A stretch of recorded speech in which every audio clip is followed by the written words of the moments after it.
Dr. Richard Thorne sat behind his polished mahogany desk, his fingers steepled beneath his chin as he listened to the soft, halting voice of his latest patient, Emily Carter.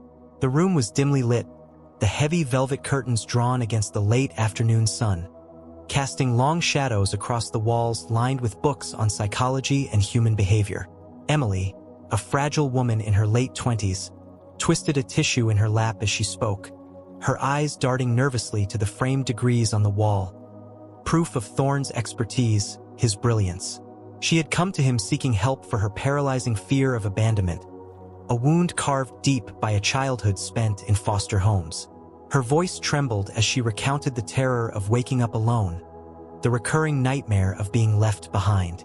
Thorne nodded, his expression one of practiced empathy, but his mind was elsewhere. Beneath the surface of his calm demeanor, a darker impulse stirred.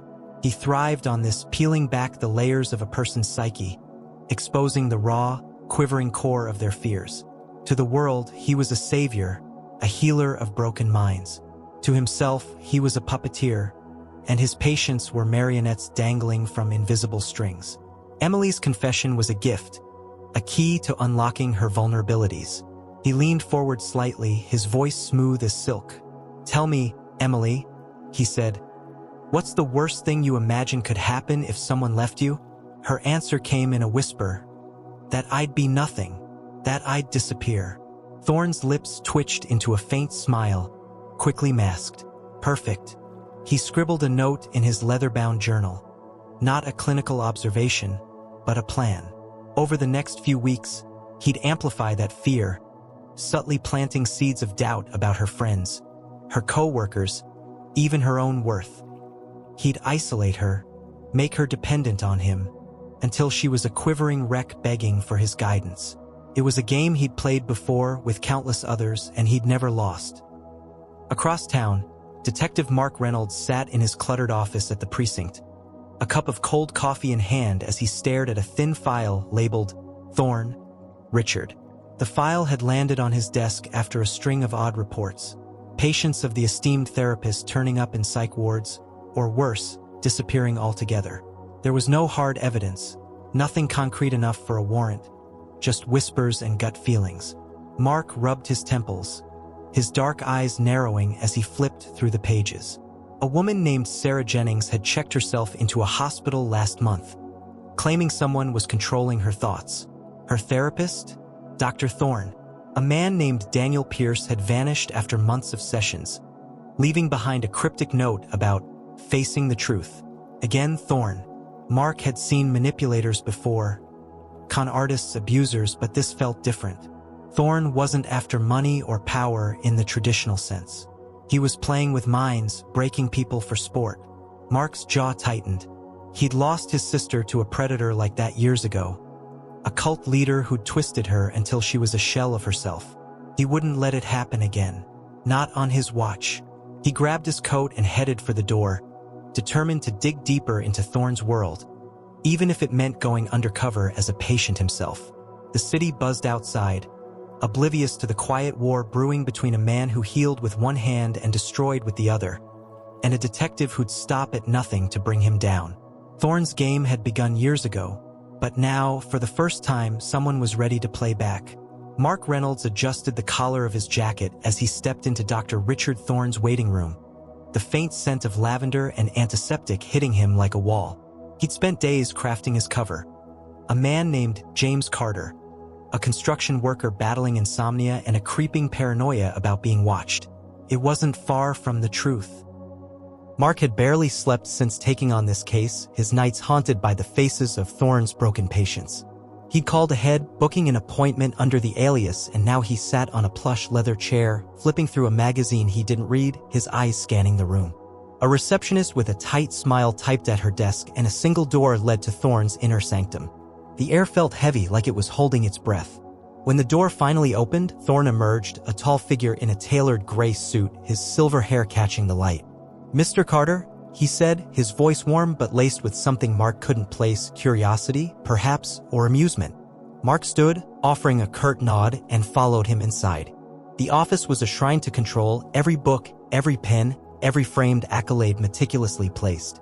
Thorne gestured to a chair opposite his desk, and Mark sat, feeling the weight of the therapist's gaze like a physical thing. "So, James," Thorne began, settling into his own seat, "what brings you here?" Mark launched into his story, nights spent staring at the ceiling, a nagging sense that someone was tracking his every move. He kept his tone rough, his hands fidgeting, playing the part of a man unraveling. Thorne listened, his head tilted slightly, his pale blue eyes unblinking.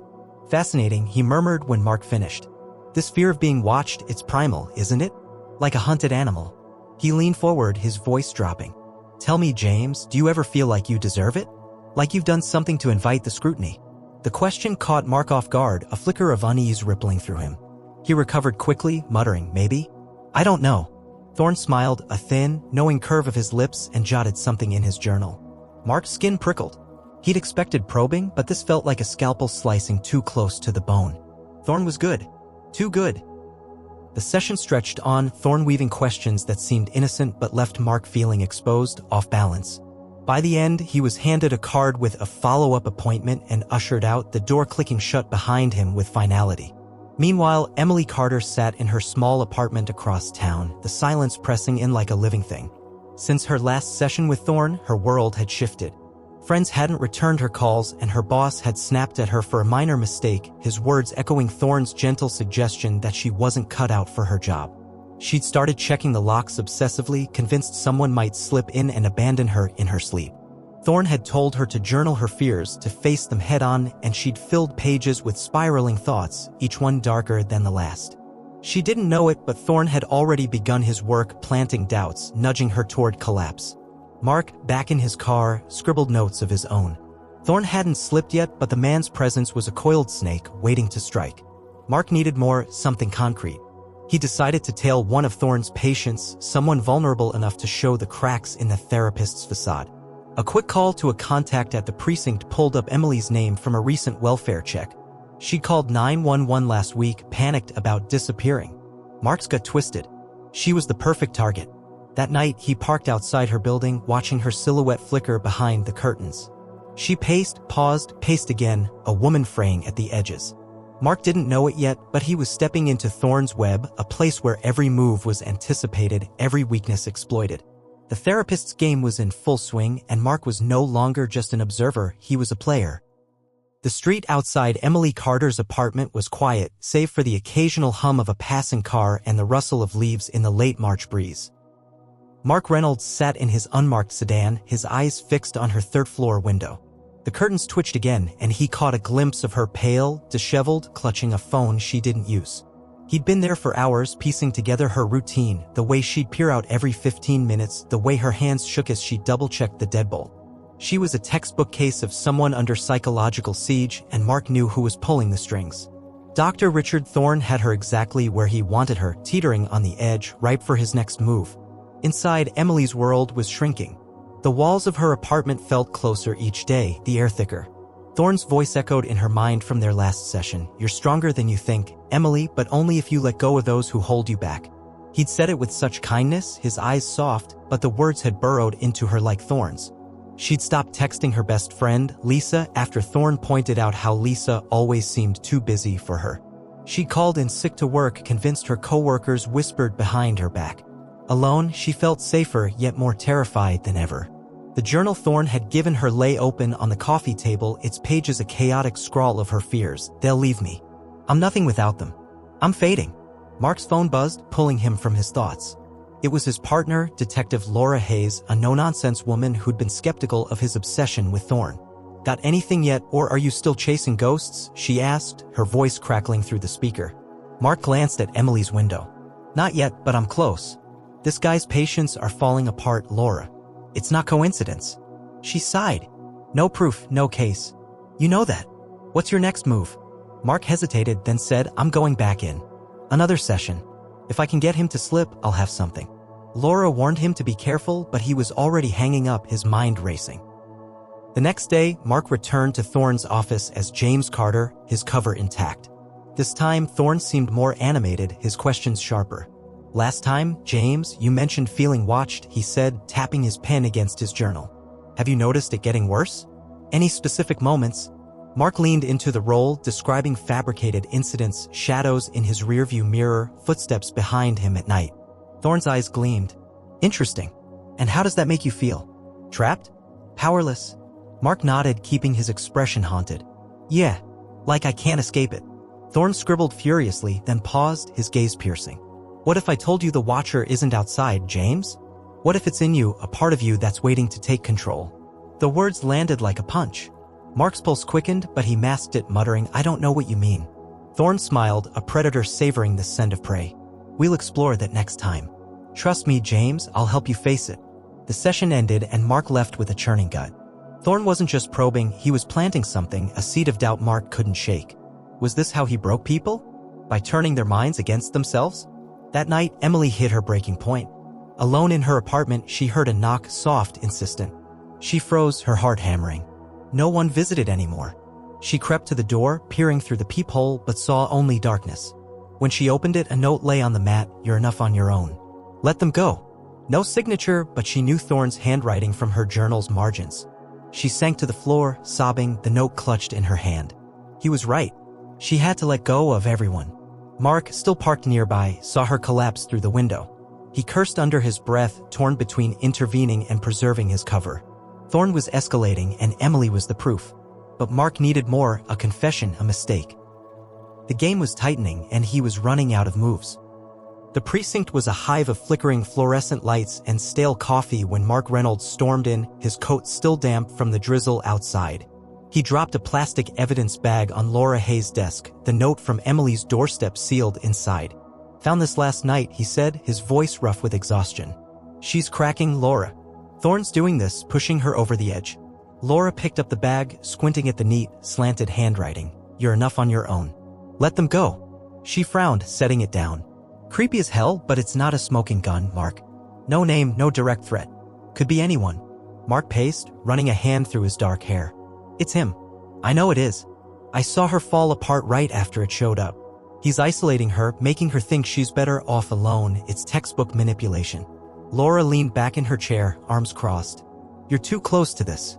You've got no hard evidence, just a hunch and a fake patient gig that's one bad move from blowing up in your face. What's your play? Mark stopped, his jaw tight. I'm going deeper. Another session. I'll push him, see if he bites. Laura shook her head but didn't argue. She knew that, look, he wouldn't stop until Thorne was in cuffs or he was. Across town, Emily Carter sat in Thorne's office, her hands trembling as she clutched the note. She brought it to him, her voice a whisper. I found this last night. I think you're right. I need to let go. Thorne's face was a mask of concern, but his pulse quickened with delight. She'd taken the bait perfectly, her fragile mind bending to his design. Emily, he said, his tone soothing, this is a sign of your strength. You're realizing you don't need them. You have me. She nodded, tears spilling down her cheeks, and he handed her a tissue, his fingers brushing hers, a calculated touch to deepen her reliance. Thorne's game was an art form, each patient a canvas. Emily was his masterpiece in progress, her fear of abandonment now a weapon he wielded with precision. He'd done this before. Sarah Jennings had ended up in a psych ward, convinced her family was a hallucination. Daniel Pierce had vanished after Thorne convinced him his life was a lie. Each collapse fed Thorne's quiet thrill, a validation of his control. But Emily was special, her descent was so swift, so complete, it almost felt too easy. Mark's third session as James Carter came the next day. He walked in with a plan. Provoke Thorne, rattle his composure. He slumped into the chair, his eyes shadowed. It's worse, he said, voice low. The watching, it's constant now. I can't sleep, can't think. I'm losing it. Thorne leaned forward, his interest piqued. Losing it how, James? Tell me everything. Mark pushed harder, letting desperation seep into his tone. I hear things, voices, telling me I'm nothing. I'm starting to believe them. What the hell are you doing to me? The accusation hung in the air, sharp and deliberate. Thorne's smile faltered, just for a heartbeat, before smoothing back into place. I'm helping you, James. Those voices, they're your fears, not me. We'll confront them together. But Mark saw the flicker in his eyes.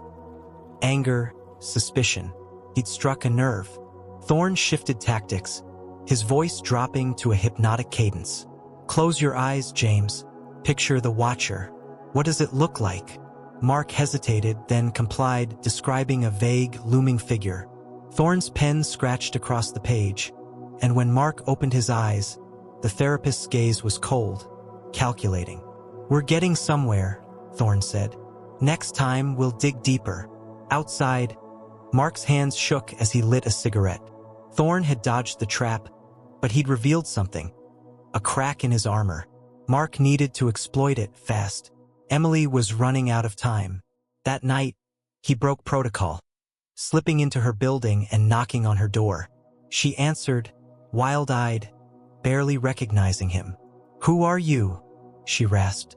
"I'm trying to help," Mark said, holding up his badge. "Dr. Thorne, he's not what you think." Emily stared, then slammed the door, her voice muffled through it. "Leave me alone. I don't need anyone." Mark cursed, retreating to his car. Thorne's hold was ironclad, and Emily was slipping away. The game was tilting in the therapist's favor, and Mark was one step behind. Mark Reynolds sat in his car outside Emily's building, the engine idling as rain streaked down the windshield. Her rejection stung, but it wasn't unexpected. Thorne had her so twisted up she couldn't see help when it was staring her in the face. He stubbed out his cigarette in the ashtray, the bitter taste lingering as he replayed the encounter. She'd looked hollow, her eyes sunken, her voice a brittle thread. He'd seen that look before in his sister's face years ago, right before she disappeared into that cult. The memory clawed at him, fueling the fire in his gut. He wouldn't lose Emily too. Not to Thorne. Back at the precinct, Laura Hayes was waiting, her arms crossed and a stack of files on her desk. "You look like hell," she said, sliding a coffee toward him. "What's the latest on your mind bender?" Mark slumped into a chair, rubbing his face. "Emily's gone full hermit. Won't talk to me. Thorne's got her believing she's better off alone. I tried pushing him in session, accused him of messing with me. He didn't bite, but he flinched. He's onto me, I think." Laura raised an eyebrow. "You're playing with fire, Mark. If he figures out you're a cop, this whole thing collapses." Mark nodded grimly. "I know, but I'm running out of time. She's not the only one, there's others out there, past patience. I need leverage." Laura tapped the files. "I dug into some old cases like you asked. Sarah Jennings' psych ward, still there, babbling about mind control. Daniel Pierce missing, presumed dead, but no body. A few others scattered over years, all linked to Thorne. No charges ever stuck, guy's a ghost." Mark flipped through the pages, his eyes narrowing. "There's a pattern. He breaks them, then discards them. Emily's next unless I stop him." Laura hesitated, then said, "You're not wrong, but you're too deep. Let me take point for a bit, talk to Sarah, see if she'll spill." Mark shook his head. "No, I've got one more shot at him. If I can record him slipping, we've got something." That afternoon, Dr. Richard Thorne sat in his office, his fingers drumming on his desk. Emily's session had been a triumph. She'd wept, clinging to his every word, fully in his grasp. But James Carter gnawed at him. The man's accusation yesterday, "What the hell are you doing to me?" had been too pointed, too raw. Thorne prided himself on reading people, and something about James didn't fit. His paranoia, his intensity, it felt rehearsed. Thorne opened his journal, reviewing his notes on James. Fear of being watched. Voices. Possible guilt complex. He smiled thinly. If James was hiding something, Thorne would unravel it. He always did. Mark's fourth session came the next day. He wore a wire this time, a tiny mic taped beneath his shirt, feeding to a recorder in his pocket. He walked in, shoulders hunched, playing the broken man. "I can't take it anymore," he said, his voice cracking. "The voices, they're louder, telling me I'm worthless, that I deserve this." Thorne's eyes glinted, and he leaned in, his tone velvet smooth. "And do you believe them, James? Do you think you deserve to suffer?" Mark pushed, letting anger bleed through. "Maybe I do. Maybe you're making me think that. What's your game? Huh? You're in my head." Thorne's smile tightened, but he didn't flinch. "I'm not your enemy, James. I'm here to help you face what's already there. Tell me, why do you feel so guilty? What have you done?" The question was a blade, slicing too close. Mark faltered, his sister's face flashing in his mind, and Thorne pounced. "There it is. Guilt. You're punishing yourself for something. Let's dig into that." Mark recovered, muttering, "I don't know. But the damage was done. Thorne had turned the tables, and the wire caught nothing but Mark's own stumble. That night, Emily sat alone, her phone smashed on the floor. She destroyed it after a phantom call from Lisa, a trick Thorne had suggested to test her resolve. She stared at the journal, its pages now a manifesto of isolation. I'm enough. I don't need them. Dr. Thorne is all I need. She didn't hear Mark outside, pounding on her door, his voice hoarse. She didn't hear anything but Thorne's whispers in her mind. Mark retreated, the recorder heavy in his pocket. He'd failed again. Thorne was winning, and Emily was slipping through his fingers. Mark Reynolds stood in the precinct's evidence room, the dim light casting shadows over the cluttered shelves. The recorder from his last session with Thorne sat in his hand, its silence mocking him. He'd played it back a dozen times, nothing but his own voice cracking, Thorne's smooth deflections, and no damning admission. Laura Hayes leaned against the doorframe, watching him. "You're beating yourself up over this?" she said, her tone softer than usual. "You got close, Mark. He's slippery, not invincible." Mark slammed the recorder down. "Close isn't enough. Emily's gone dark. Won't answer the door, won't pick up. He's got her, Laura, and I've got squat to stop him." Laura stepped closer, holding up a file. "Maybe not. I visited Sarah Jennings yesterday. She's a mess, but she talked. Said Thorne made her believe her family wasn't real, that he freed her from them. She's willing to testify if we can corroborate it." Mark's eyes lit up, a spark of hope cutting through the fog. "That's something. If we can tie Emily's case to Sarah's, show a pattern." Laura nodded. "Exactly, but we need Emily to flip or hard evidence. You're out of sessions, though. He'll smell a rat if you push more as James." Mark's mind raced. He couldn't go back as James Carter, but he could confront Thorne directly. Off the books, no badge, just a man with a vendetta. It was a risk, but Emily's life was on the line, and he'd run out of moves. "I'm going to his office tonight," he said, grabbing his coat. "Unofficial. If I can get him alone. Shake him up, he might slip." Laura grabbed his arm. "Mark, that's insane." "He'll lawyer up or worse." He shook her off. "Then back me up. Be ready with a warrant if I get something. I'm done playing his game." Meanwhile, Dr. Richard Thorne sat in his office, the clock ticking past midnight. Emily's journal lay open before him, her latest entry a hymn to his control. "I'm free now. Dr. Thorne saved me." He smiled, savoring the victory. She'd cut herself off completely, friends, family, even her own identity, leaving only him as her anchor. It was perfect, his finest work yet. A knock at the door startled him. He wasn't expecting anyone.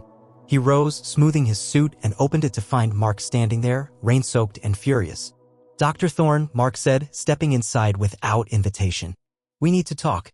Thorne's brow arched, but he kept his composure. "I don't believe we have an appointment, mister." Mark cut him off. "Reynolds. Detective Mark Reynolds. Drop the act. I know what you're doing to Emily Carter, to Sarah Jennings, to all of them." Thorne's smile didn't waver, but his eyes hardened. "A detective? How intriguing. And what, pray tell, am I doing?" Mark advanced, voice low. "You're breaking them. Twisting their minds for your sick little game. I've got Sarah's testimony and Emily's next unless you stop." Thorne laughed, a cold, hollow sound. "Testimony from a delusional woman? Good luck with that. As for Emily, she's thriving freer than ever, thanks to me." "You've got nothing, detective?" Mark pulled out the recorder, bluffing. "I've got you on tape, pushing me to the edge as James Carter. Admitting you plant those voices." It was a lie, the tape was useless, but Thorne didn't know that. For the first time, his mask slipped, anger flashing across his face. "You recorded me? That's inadmissible without consent." Mark smirked. "Maybe, but it's enough to rattle you. And when Emily talks, it's over." Thorne lunged, grabbing a letter opener from his desk, but Mark was faster, tackling him to the floor. The struggle was brief, Thorne was no match for Mark's training. As Mark pinned him, the door burst open, Laura rushing in with 2 uniforms, warrant in hand. "Got your call," she said, nodding to the recorder Mark had activated mid-fight. Thorne's outburst, "You recorded me?" was caught along with the scuffle. Not a confession, but enough to hold him. Emily was found the next day, catatonic in her apartment, the journal clutched to her chest. She'd survive, but recovery would be long. Thorne faced charges: assault, coercion, psychological abuse, with Sarah's testimony and Emily's case building the net. Mark watched him get cuffed, the therapist's twisted game finally unraveling. It wasn't a clean win, but it was justice. For Emily, for Sarah, for his sister's memory.